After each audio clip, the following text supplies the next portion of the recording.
Hello, it's Twitch streamer and YouTube content creator Jack the Reaper here, and today we're going to be taking a look at the new highly debated CDPR release, Cyberpunk 2077. Thus far, I've put just about 300 hours into this game, 100%ing the main story quests as well as every side mission on my first playthrough as V. The game left an impression so impactful on me that I almost immediately began a second playthrough to experience the game from a different perspective, this time choosing different options of progression. In this video, I'm going to highlight a few key areas of the game, give a quick discussion of the game's starting strengths and shortcomings, and then leave you with a final review.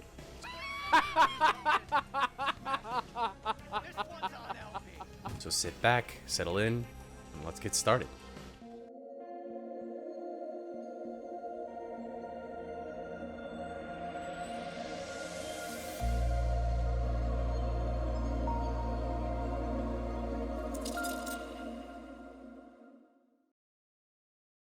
First off, I feel it's important to briefly discuss my intentions with this video.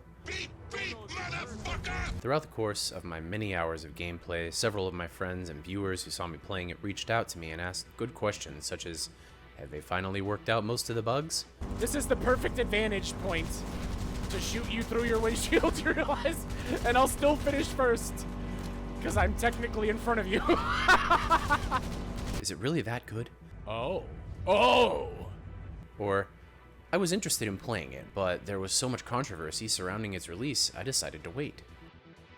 I played through this game on a high-end PC, which I'm certain improved the game's ability to run as intended, as opposed to a console where I'm still hearing reports of more challenging obstacles regarding compatibility and smoothness of play. This is spicy, man. While it is true that I experienced a handful of bugs and glitches throughout my gameplay... Oh, what?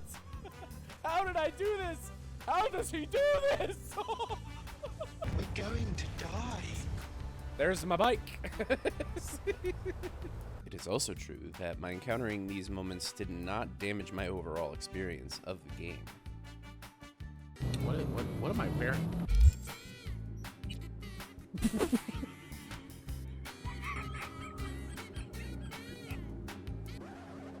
Instead of focusing on this area of the game or the legal controversy surrounding this game's release, I want to spend my time talking about some of the aspects of the game that stood out to me and why this game deserves a chance. This game was one of the coolest and most exciting concepts for a game that I have heard of before its release. With a deep love of this genre and a proposed opportunity to roam around the streets of a debaucherous, stingy, survival of the fittest, technologically and visually advanced Blade Runner-esque type city, I knew this opportunity was one that I could not pass up. I purchased the copy nearly immediately after it came out, after hearing reports that it was running well enough on PCs, and I never looked back.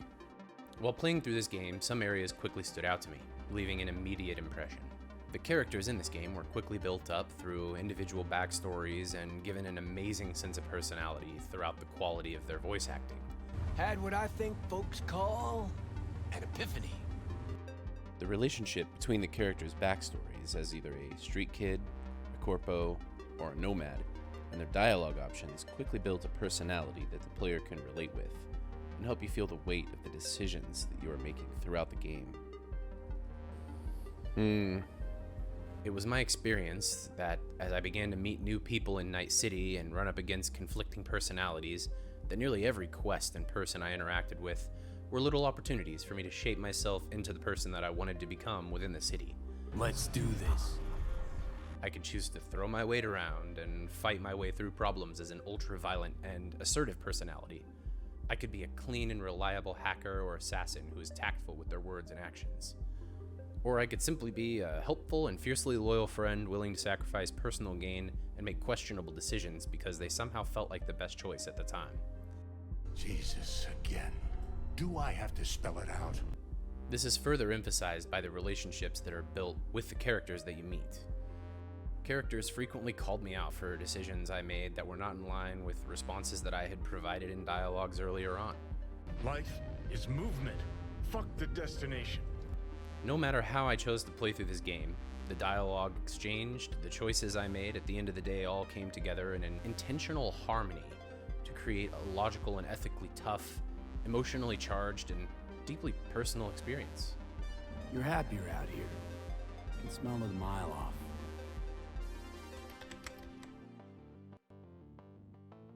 Mechanics such as street credibility, relationship with one of several major characters, and level of trait progression sometimes prevented me from making choices or taking actions I would have liked, giving real-time consequences for the way that I chose to play the game.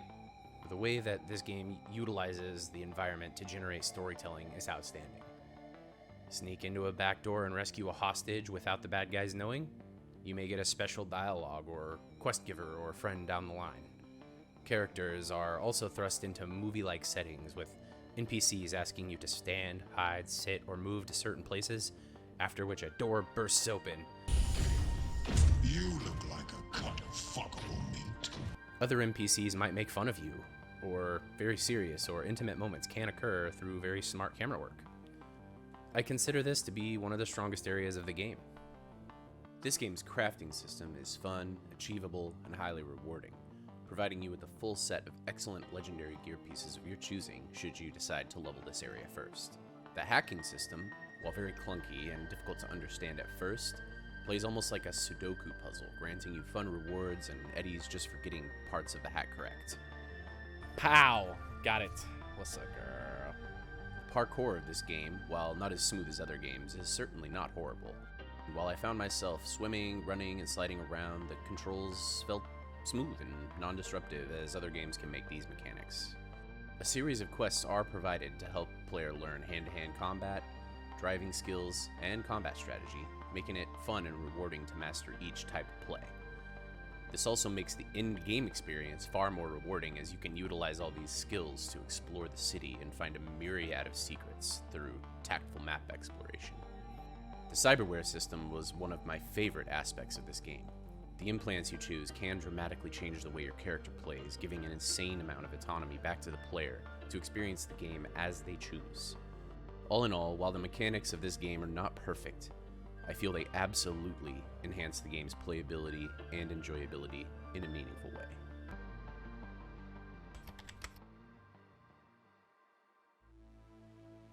There are a number of incredible lessons and themes that spoke to me throughout my Cyberpunk playthrough.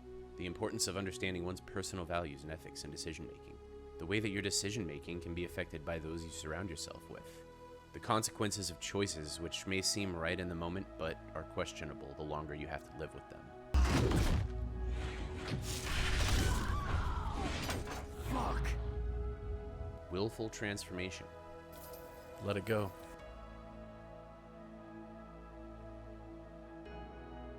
Processing personal loss.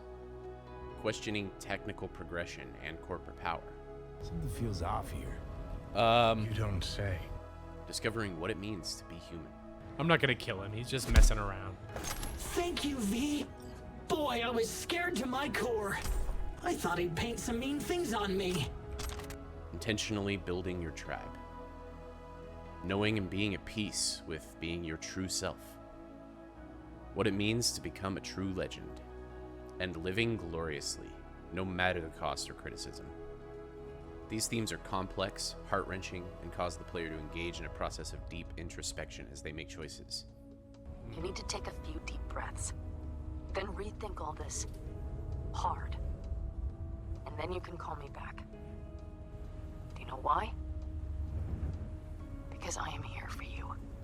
I can honestly say that in a year that is tough as I've just had with social isolation and political unrest, this game explored topics which helped me to process these hard times with a critical eye and helped me grow into a better version of myself due to the experience. I consider this to be this game's crowning achievement. The Cyberpunk community I have encountered thus far has been an incredible group of people. The CDPR confirmed still unsolved augmented reality scavenger hunt, which includes real-life websites to hack into and more Easter eggs than I can literally find, has led many in a years-long discussion about the game and its fantastic little quirks.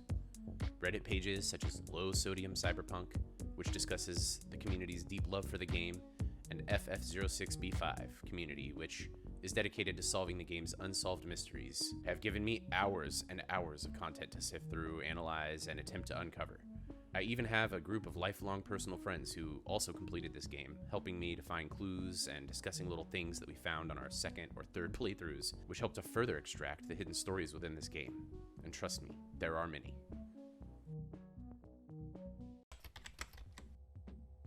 There are as many as 5 major endings with massively different conclusions for V and Night City. Each ending is hours long, gives an entirely new spin on the story, and left me with a gut-wrenching feeling involving a mixture of pride, pain, resolve, loss, wonder, and even questions about the nature of living itself. After completing all of them, it became clear to me that the development team at CDPR had spent many years working on this game to prepare a literal buffet of powerful and meaningful experiences to leave the player with. It is up to the player to decide which endings are good or bad, and which ones should be avoided as a result. It's my decision, and I gotta think about it. One thing is for certain, all roads do not lead to paradise. Ultimately, this game has been an outstanding experience for me. It has given me a tremendous amount of challenges, fun, and satisfaction as I have tackled my way through Night City. I give this game an 8.5 out of 10, with an understanding that it can easily become an 11 out of 10 with further optimization, DLC, and community involvement. My hope as I finish this video is that you might consider giving this game a play when the time is right. It truly stuck out to me as one of the best games I've played in my life, and has taught me lessons about myself that I will never forget.